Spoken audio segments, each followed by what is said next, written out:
The following is a production of DallasCowboys.com and the Dallas Cowboys Football Club. How about them Cowboys? Go Cowboys! This is Girls Talk, Boys Talk, presented by Jigsaw Dating, preferred dating partner of the Dallas Cowboys, and broadcasting live from Dallas Cowboys World Headquarters at the Star. Good morning, everybody. Welcome to Girls Talk, Boys Talk, presented by Jigsaw, the preferred dating partner of the Dallas Cowboys. Welcome to our brand spanking new SWBC podcast studio at the Star in Frisco. I'm Jess Navarez, Aisha Morrison, and our girl, Haley Sutton. I'm going to turn around now because I feel awkward. You can turn back. Yeah, I felt awkward talking to the back of your head. I really did. She is back and with us in this new studio, ladies. Like, I cannot stop looking around. I know. I just caught myself. I was like looking as you were introing us in. Is this fuchsia? Is that considered fuchsia? I don't know. I like this. It's a little fuchsia. Come on, it's fuchsia. like a fuchsia and hot pink work together. Yeah. I say that the pink stays on for all podcasts. I love pink. Yeah, it's my favorite cute. color. Looks I love good in this. here.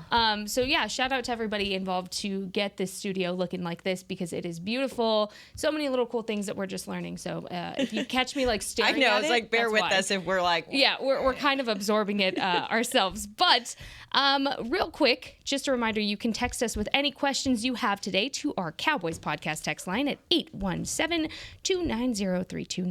All right, ladies, the Dallas Cowboys back at the Star in Frisco tonight for an open training camp for the local folks here in the DFW area. So very exciting times. However, a little somber weekend, if you will, with those injury updates. So let's get into that first, because I really feel like we need to give some flowers where they're due as far as, you know, the guys that it impacted. We know DeMarvion Overshone and John Stevens Jr. Out for the season with ACL injuries on their knees there. So this has sat with me all weekend. I have not been able to really absorb this for them because it is such a devastating blow. We had a conference call with Mike McCarthy yesterday, and he talked about these guys specifically. And he was very, very empathetic about it, which is so nice to see from a head coach. He didn't make it about business. He said, we have to keep our arms around both young men and support them. He basically talked about how he wants this to be an opportunity eventually for both of them to grow in other areas in the long run. But when he was talking about them, he said, we lost two of the brightest stars in our rookie class. So again, you could tell it just weighed heavy on his heart.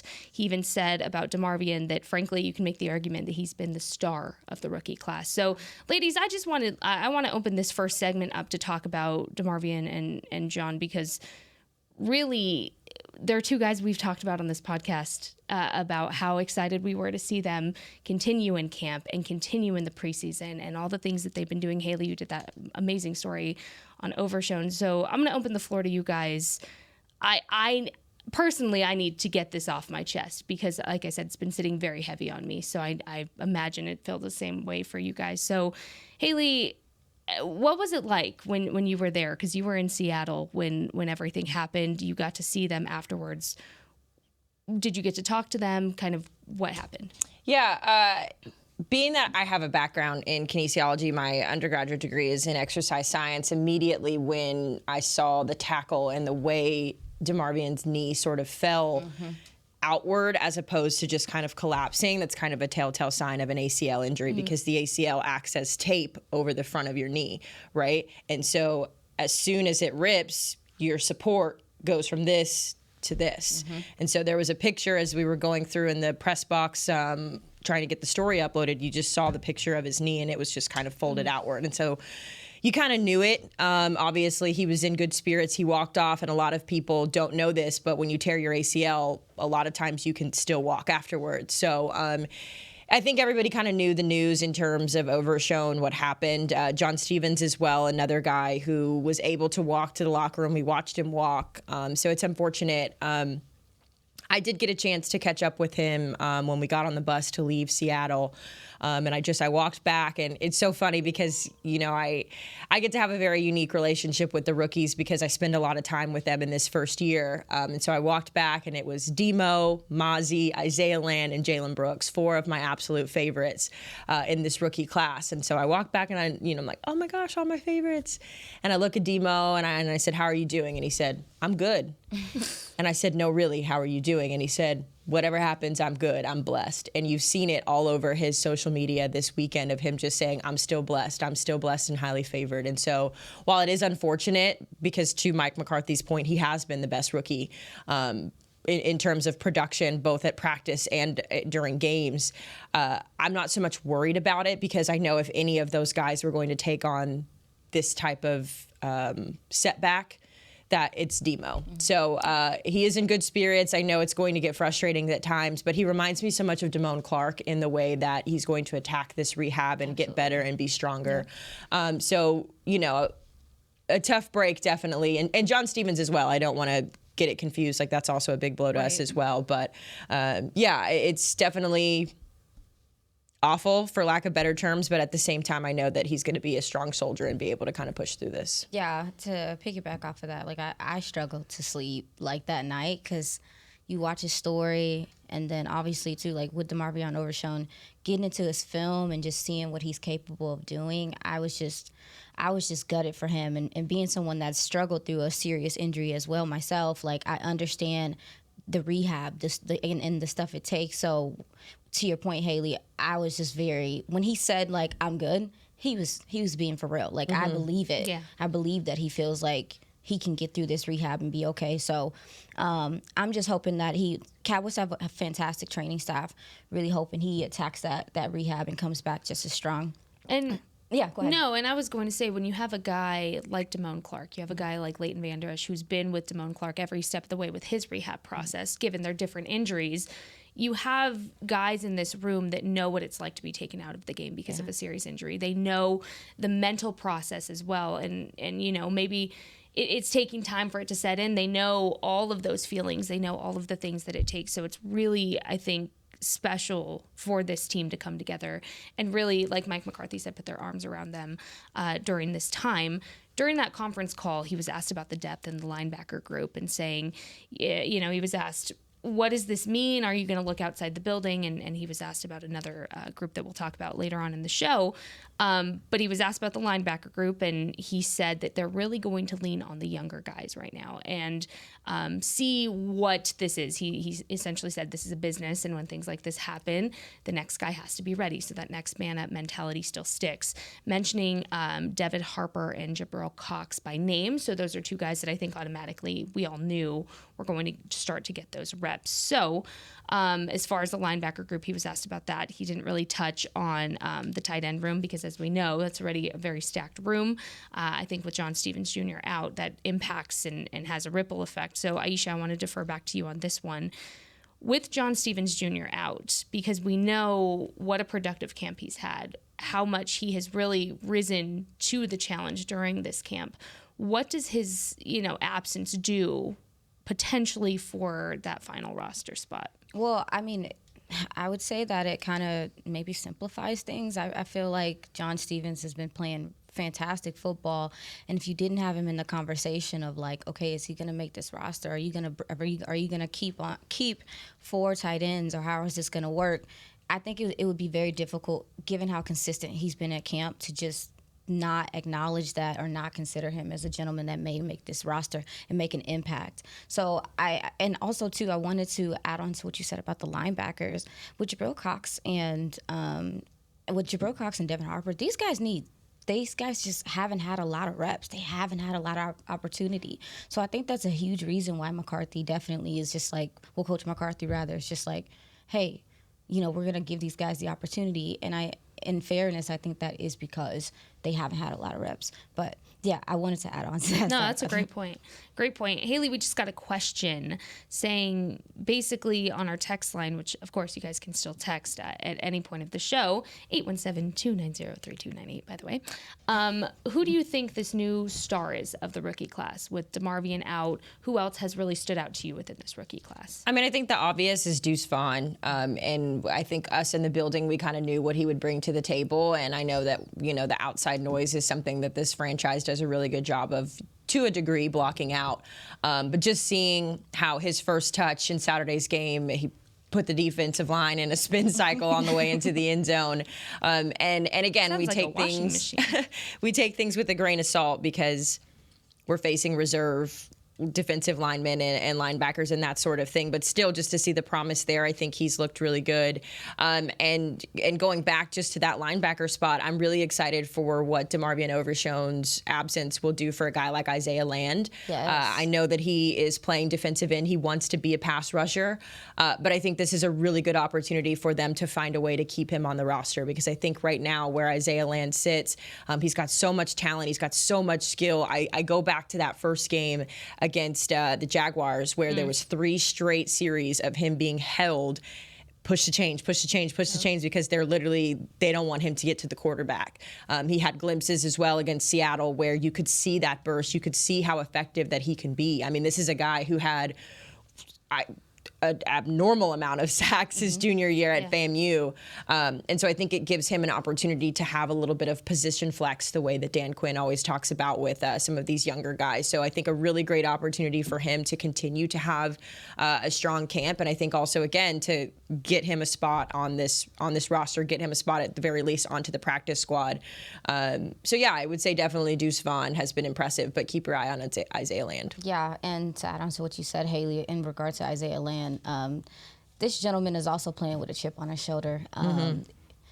A lot of people, including myself, I felt like this guy should have been drafted, and it's a little disappointing in that sense that I feel like he is really showing what he is capable of. If I'm not mistaken, I think per PFF, he's the second in the rookie class out of all the DNs as far as pressures at this point. Yeah, after 2 I mean, he's getting games. to the quarterback. He is one of those type of players, and when you watch him, I remember when we first saw him, me and Haley looked at me. She was like, "He's bigger than what I thought he was." He's a strong guy, but he gives you that. He has a presence to him. You can see that he's special. So I agree with you. I would really like to see if this is an opportunity to open up for him to continue to show what he's capable of and maybe be a pass rusher in some of these games in the season.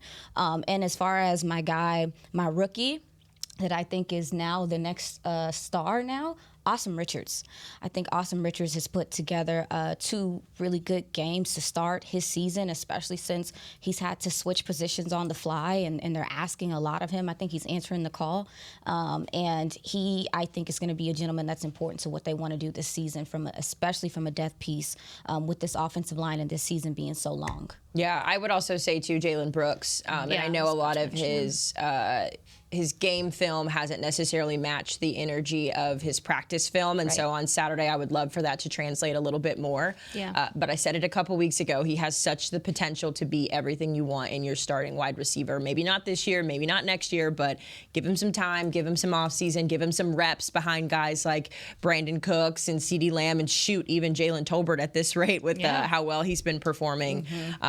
But yeah, I didn't want to let this segment pass without talking about my baby pony. Oh, well, don't you worry. I was going to mention him. I was like, oh, you're not going to bring up Jalen Brooks? No. What I like about him is how strong his hands are. And that was something that I noticed right away at camp when we were standing out there. I was like, who is that? I was like, that's Jalen Brooks. His hands. He has great hands. He makes the most athletic catches. I think it's very eye-catching when you're watching him. So, yeah, I'm so glad you mentioned that. But real quick, I wanted to give you injury updates while we're in this first block before we go to our second segment about Matt Waletzko, his shoulder injury. Mike McCarthy saying that he is essentially going to see what he can do at practice today, and he has a chance to play on Saturday's game. So I would take that with a grain of salt. I Every see. time I've heard We'll Mike see. McCarthy say a player has a chance to play, that's code word for he ain't playing on Saturday. Right.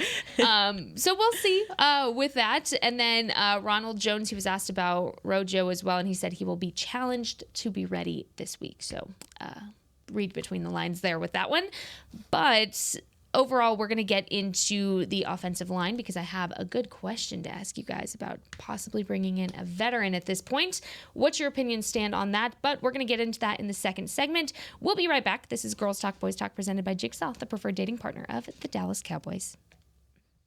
At Jigsaw Dating, we obviously want the Cowboys to bring that 6th ring home. But to be honest, we're more focused on finding the person who will put a ring on your finger. That's why we created a dating app that reveals your face through meaningful conversation, so you can date deeper. Because it's personality that matters the most, not looks. Join Jigsaw Dating today, dating partner of the Dallas Cowboys.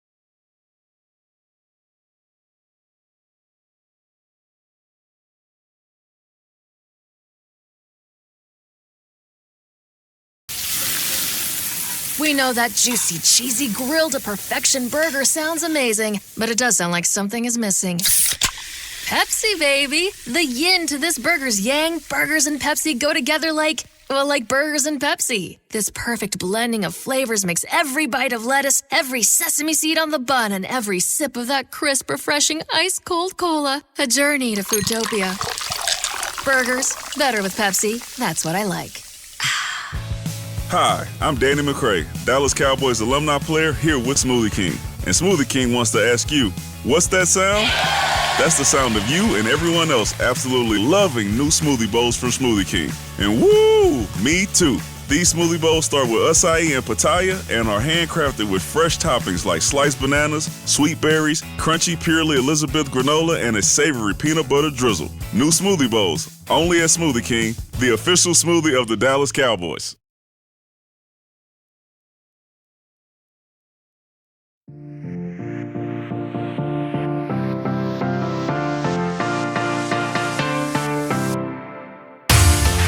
Welcome back to Girls Talk, Boys Talk presented by Jigsaw, the preferred dating partner of the Dallas Cowboys. We are going to talk all things offensive line. But first, let's talk about the Jerry Jones Classic.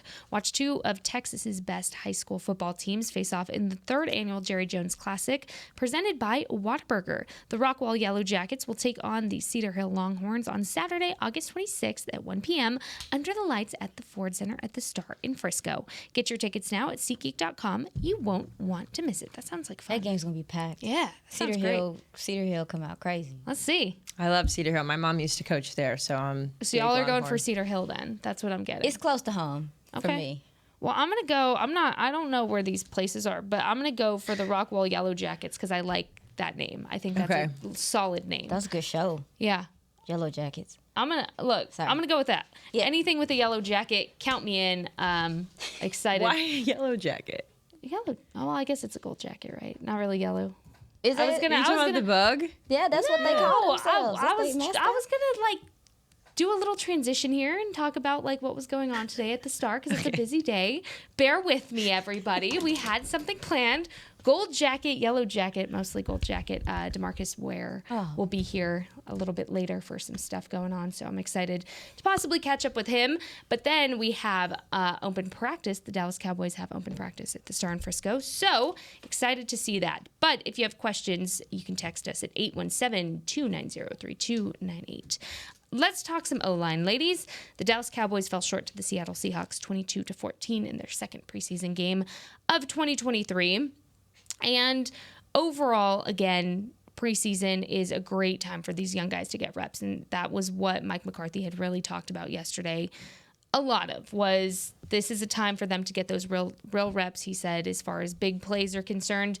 Yes, they're not winning with those big plays, but it's experience and they can grow from it.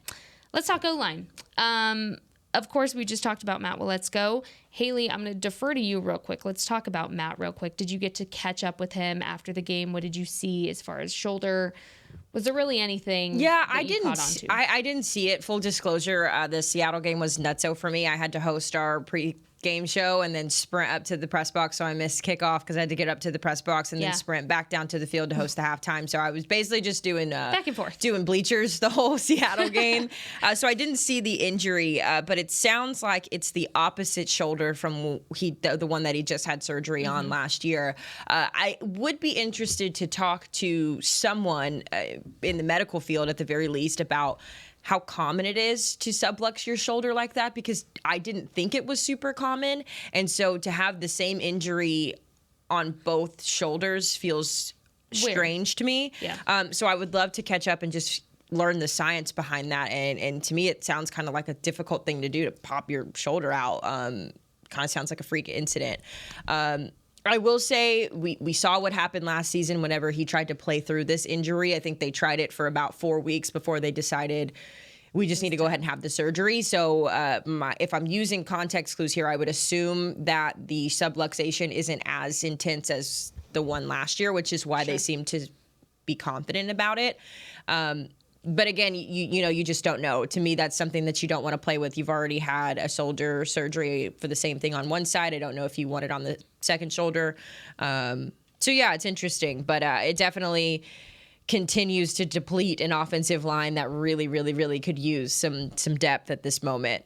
So definitely something to monitor this week at practice. Yeah, we were really looking for Matt Waletzko to possibly come in and be that swing guy and go ahead and shore that up. But I think we talked about it before. Last season, my niece, she played basketball overseas, played all through high school. That was an injury she dealt with, and she had a similar incident where it wasn't a complete subflexion, is that how you say it? Subluxation. Subluxation, but it wasn't a complete one to her other side where they had told her she needs to have surgery, but it was enough to irritate her, similar to how Waletzko was. And basically from her, and again, I'm just talking about my experience, they were telling her that it's a structural thing, that it's a hereditary type thing that she was dealing with.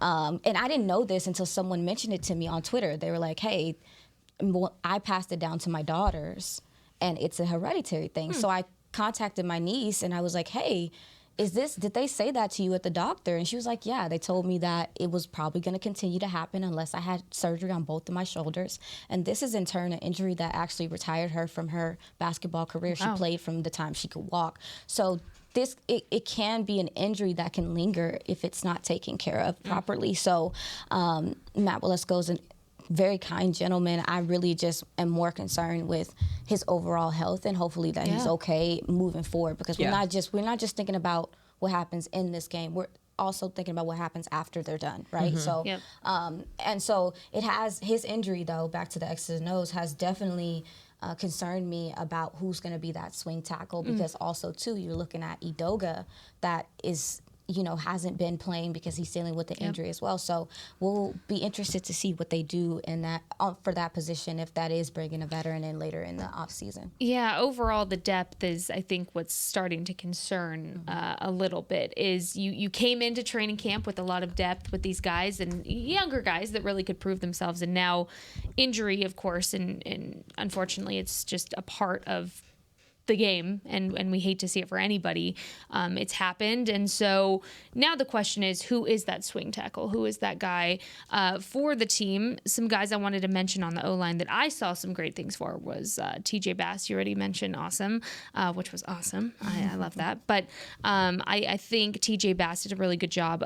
Matt Owen tweeted out stats from PFF saying that he was second on the top 5 blocking grades versus the Seahawks, just behind Josh Ball. The great Josh Ball had a grade of 86.5, and then TJ Bass had a grade of 82.4. I thought those were really, really great stats to see. And then, of course, right behind him was Rico Dowdle, Malik Davis, and then Alec Lindstrom, your top 5 there. So Haley, who did you see as far as, guys on the O-line that have really stepped up and had a good camp, really had a progression throughout camp? Because it's not just what you see during preseason. You were at camp with them throughout the entire time they were in Oxnard. Who have you seen really grow throughout this time? I like TJ Bass. I like what he brings to the table. I think he's got a great attitude as well, and you can't have enough kids, to have good attitudes, especially when there's a lot of flexibility, for lack of better terms, on that offensive line. And I think Brock Hoffman as well has been really effective. And what I love about Brock is he reminds me a lot of Tyler Biadasz in the sense of he's going to ride for his dogs no matter what. He may cause some trouble, as we saw on that last day of practice. But that's the guy that you want on your team. You want the guy who's going to go to bat for you, lining up in front of you. So I think those two guys, but I got to be honest, I keep looking down because I've got the roster here and I've got the offensive line in brackets, and I'm kind of like, oh, well, Earl Bostic, he's been fine. Alec Lindstrom, I think, has been fine. TJ Bass, I put a little dot by his name. Brock. Matt Farniok, I think, has done okay. I think it could be better. Chuma, I don't even know that he'll make the roster at this point because he's dealing with a knee injury. Alex Taylor Prillo, I think that's how you say his last name. For a guy who is 7 feet tall, you want to see some aggression out of him, and it's not there. Tyler Smith, we know, has been great. Josh Ball, I know you just brought up his stats, but even there, I'm like, there could be some improvement as well. And then you have Awesome Richards, who we've already talked about, Terrence Steele, Matt Walesko, and Tyron Smith kind of round out that list. So I think that the good news is that there's still time to figure out who your front five is going to be. And then you kind of just pray to the injury gods that you stay away from that offensive line this season. I am just saying, Jason Peters put out that he still wants to play, so might need to give Uncle Jason a call, not maybe uncle. At some point. Not uncle. Yeah.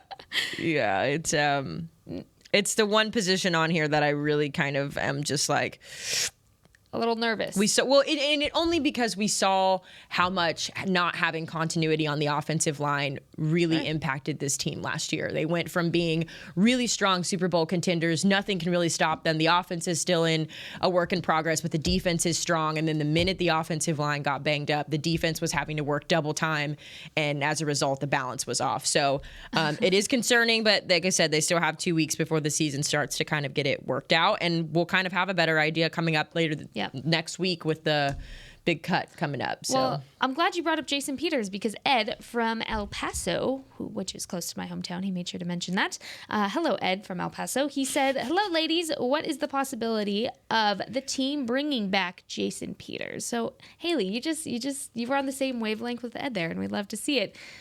Aisha, how would you feel about Uncle Jason returning to this roster if that's a possibility? I mean, I'm not sure that what the West Coast system calls for, like getting out in space, getting to the second level.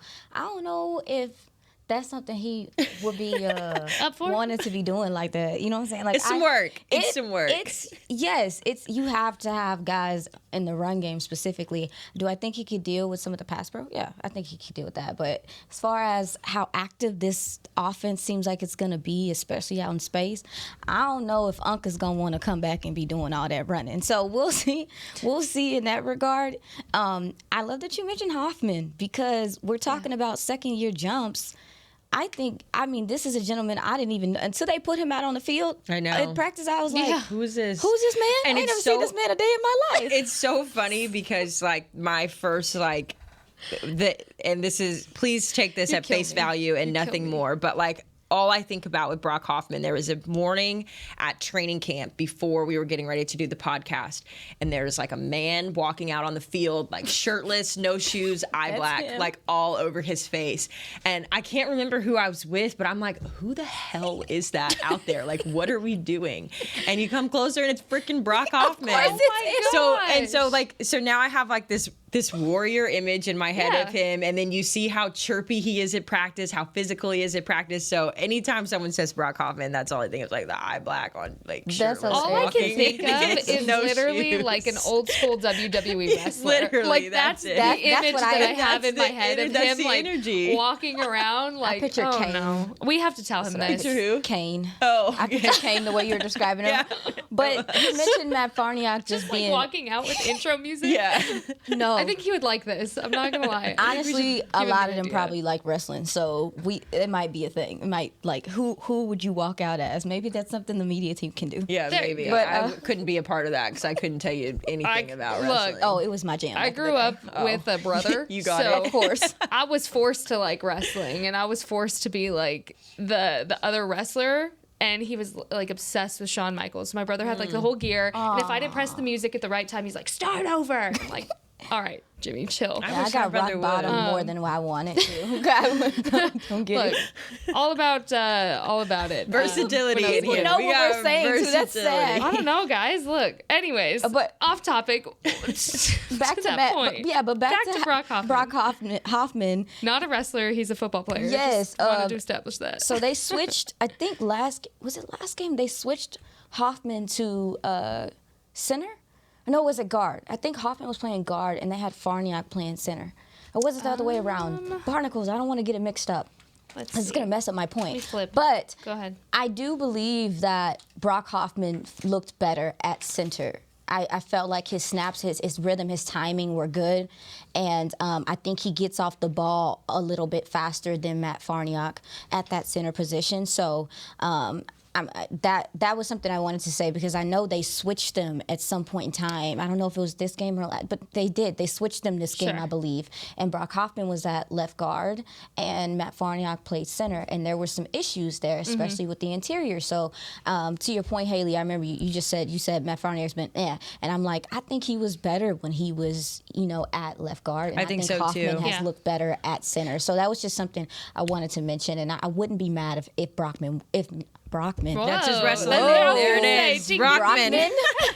Brockman, Lordy. But if Hoffman was your backup center, yeah. I like Yeah. kind of what I've seen from him there to this point. And I Yeah. think that's kind of what the situation has been because when I was seeing him at practice at training camp, he was taking those center snaps behind Yeah. Biotish. I know him and Tyler Biotish Yeah.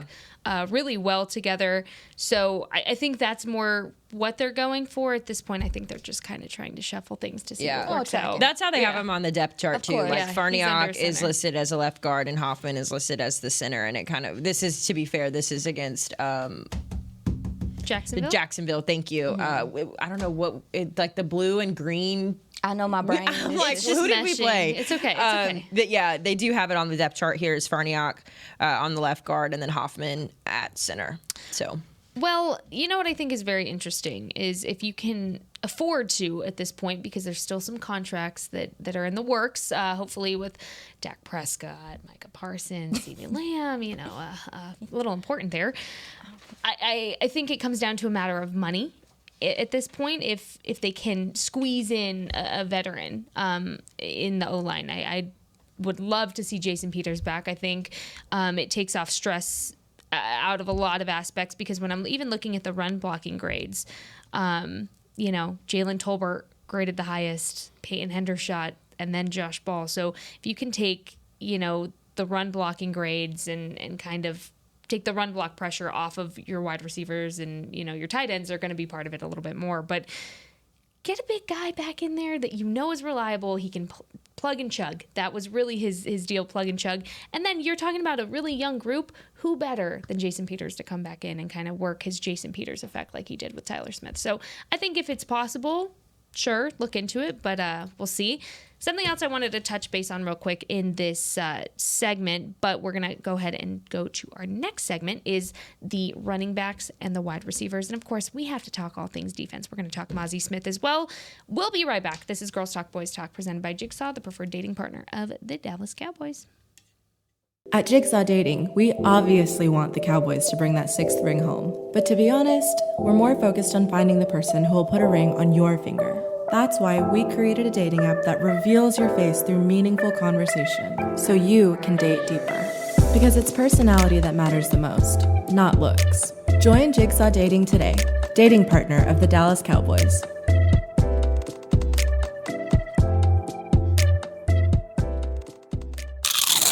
You know that sound anywhere. It's the crisp crunch of that first nacho chip. With its perfect cheese to sour cream ratio sitting atop a layer of delicious beans, it's a sip away from perfection. That's what we're looking for. Add a delicious, refreshing Pepsi and we've achieved absolute nacho nirvana. Because while you can pile those nachos high with every spicy, cheesy, savory topping, there's no topping a cool Pepsi finish. Nachos, better with Pepsi. That's what I like.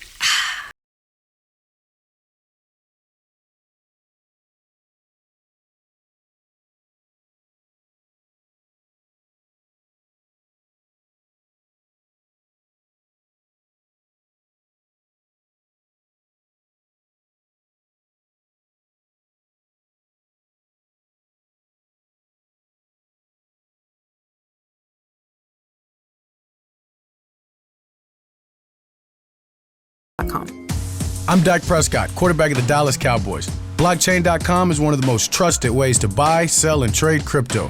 Whether you're always on the go or stay closer to home, Blockchain.com is just a few taps away. Put the power of crypto in your pocket, so no matter where you are, you can trade on your terms and build a crypto portfolio to fit your life. For crypto pros, rookies, and anyone in between, Blockchain.com makes it easy to own a piece of the future. Blockchain.com, trusted by millions, trusted by America's team.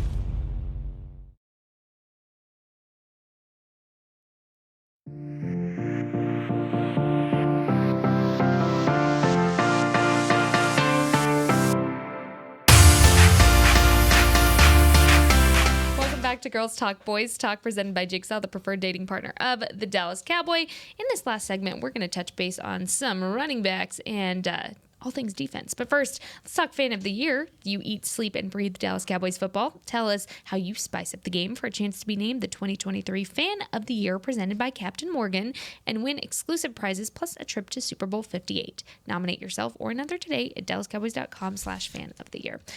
Speaking of fans, I'm sure we will see plenty of them. Oh, text line. Yeah, you're right. We'll see plenty of them later today. But fans, anybody, if you want to text us, you can text us at our Cowboys podcast text line at 817-290-3298. Okay. Aisha, why are you looking at me like Nothing. that? I just, your nails match that, and it's doing something to me. I mean, I think so. I think it's a little bit It's more close. That's hilarious. My okay. bad. I'm sorry. No, it's okay. I thought you were trying to goodness. tell me something. I was like, what? Oh, What did I my miss? goodness. Okay. Let's go into running backs. Haley, I know you wanted to touch base on this one during the last segment, but we'll carry it over to this one. Running backs, Deuce Vaughn. Look, Mike McCarthy was asked, is Deuce going to play this week? Is it time to sit him out? And he said, we won't know until later this week. However, sit him out. I don't want to see him until week 1 against the Giants. I'm good. I have an unpopular opinion, I think. Hot take. I don't, well, it's not even a hot take. I really don't think Deuce is going to be running back 2. And it's not a dig on him at all. I think he's talented. I think he's special. And I think that he's going to be such a benefit to this Cowboys offense. But there is something to be said about size. And I know that we talk about it a lot. I know that he hears it all the time. And I am so proud of what he's been able to accomplish. You know, he's proved the haters wrong.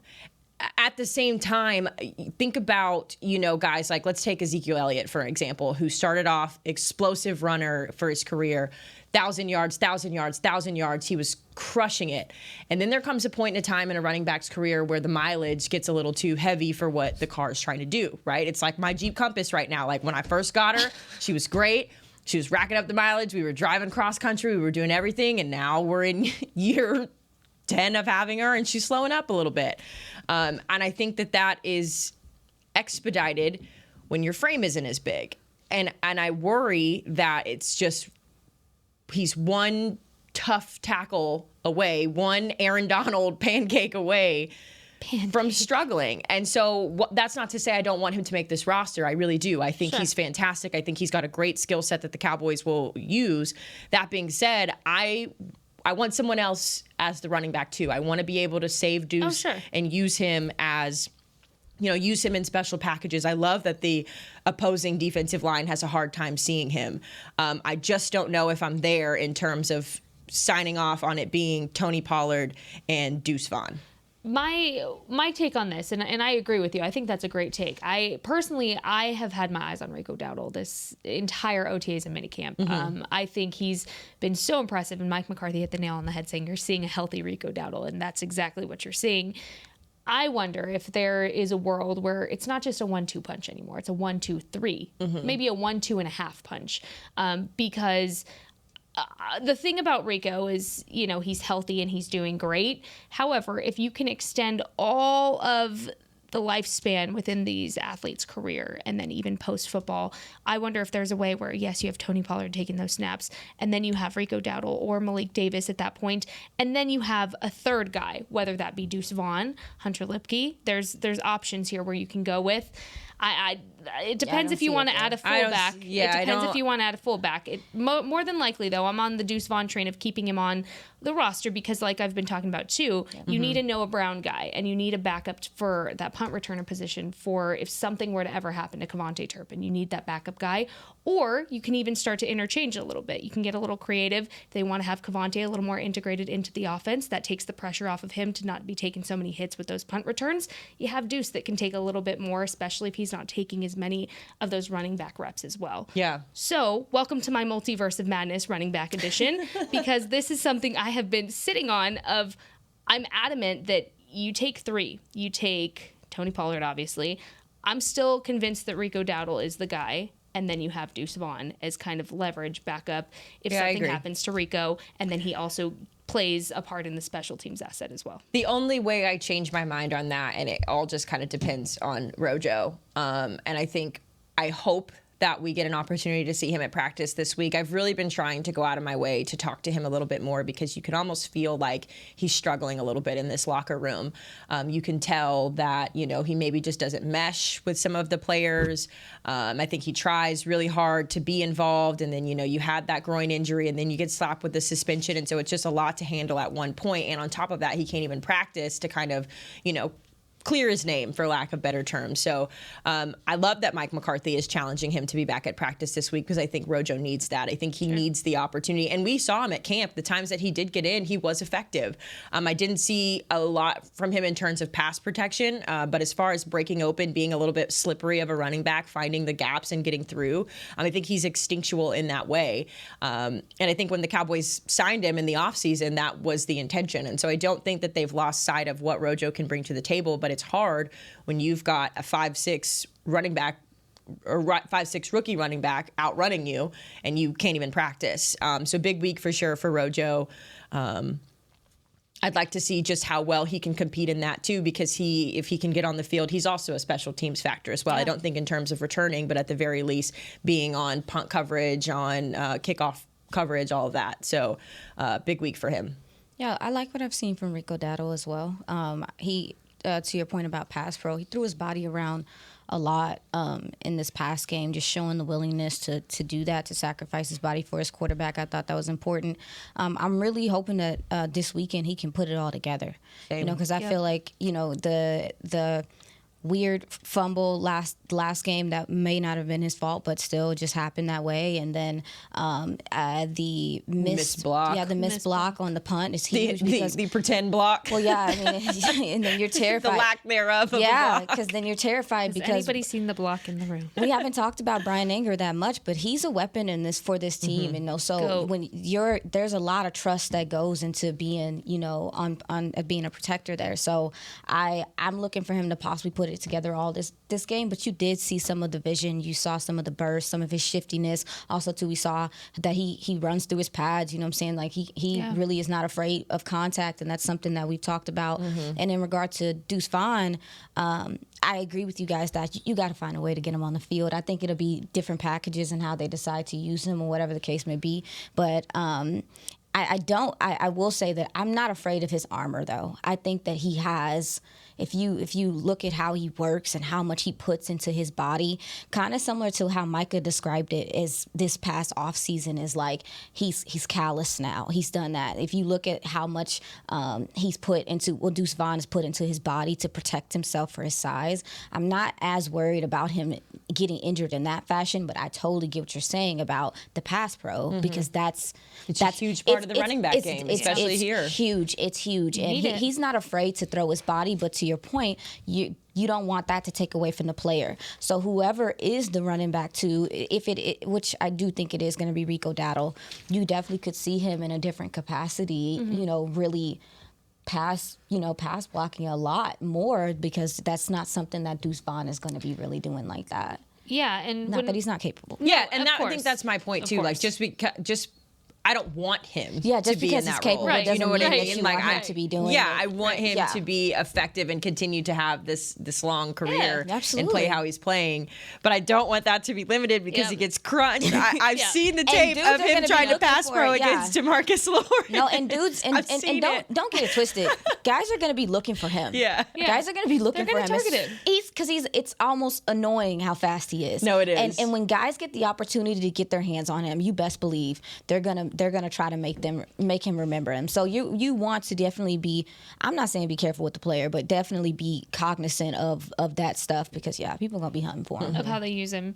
Real quick, Mike McCarthy mentioned Rico Dowdle. Let's go back to Rico Dowdle real quick. He said, I love his running style. He runs angry. He has pass protection with a lot of urgency. He sticks his nose in there. He also talked about the non-block with the punt pro, and he said that punt pro has not been an issue for Rico. He said, I really don't see this being a reoccurring thing. It hasn't been an issue. He's not worried about it. So again, what I like about Rico is he had the fumble the first week on the 1 yard line. I talked to him right after the game. I was like, how are you feeling? He's like, I could have done without that fumble. And I said, well, go get a touchdown next week. So I'm very excited to see him this week, to go up to him and say, hey, you got your touchdown. What's next? Are you going to get 2 touchdowns the next time you play? So what I like about him is he has that fight. He has that willingness to say, look, I messed up. It's on me, but I'm going to do better. And to me, that's a coachable guy that you want in your locker room. This is 4 years coming for him. He knows this is the biggest opportunity big he's deal for had him. to have this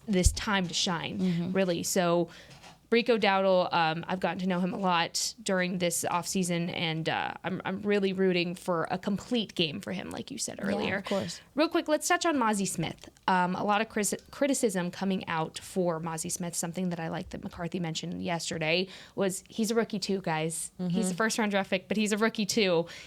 Rookies need work. They need polishing up.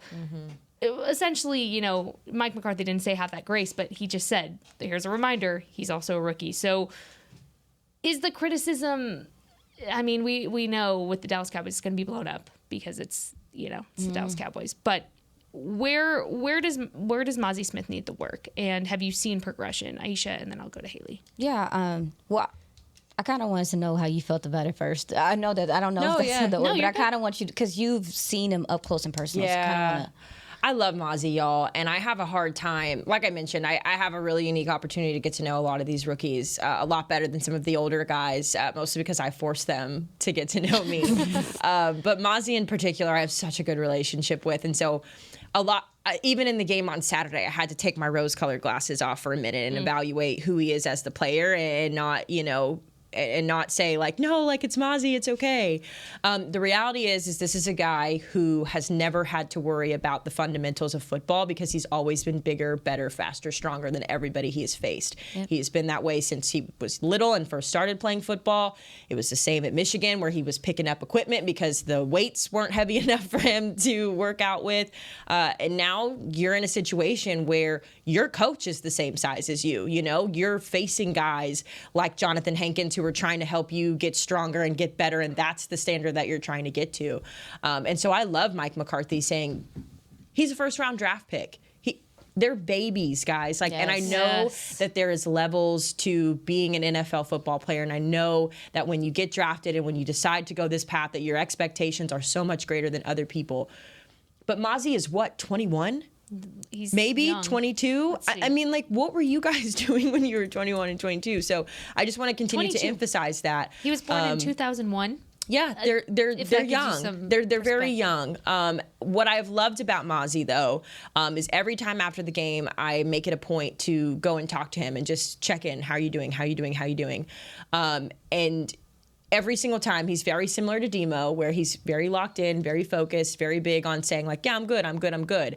But the I'm good has translated to practice. Mazi is one of the first guys who was always out on the practice field, working one-on-one with Coach Dirty, working one-on-one with Coach Floyd, working one-on-one with guys like Micah Parsons and Jonathan Hankins, trying to get there. And I've said this from the very beginning of preseason, Preseason is an extension of training camp. These games do not matter because they are not real games. They don't go on the schedule as far as your record goes because it's practice. It's practice. So it's okay in the sense to see Mazi make mistakes because you want him to make the mistakes in the preseason games. You don't want him to make it against the Giants. So I do think he has a long way to go in terms of tidying up the fundamentals, but the good news is he's working on that and he's getting there.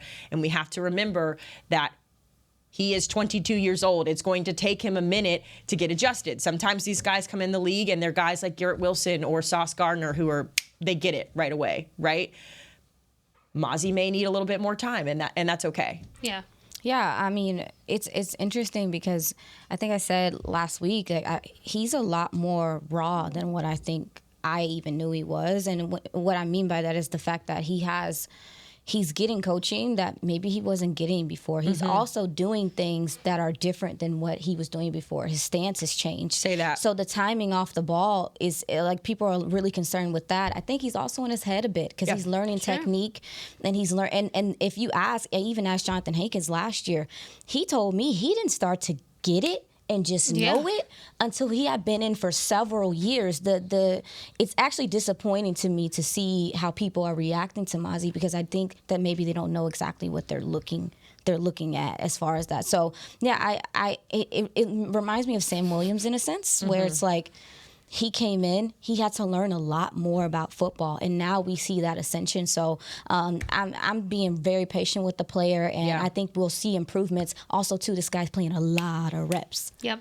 Almost full games. He's not going to be doing that in games. So, I'm looking to see how he bounces back. He'll be all right. Something else I wanted to mention is he's not playing with Jonathan Hankins next to him. So I think you're going to see a lot more production in, the nose area of your D-line when you have Jonathan Hankins and Mazi Smith, very similar to, a Tyler Smith, Jason Peters situation of having that veteran presence right next to you in the real game situation to say, hey, do this next time. It's very different in practice than it is on the field. So there's that.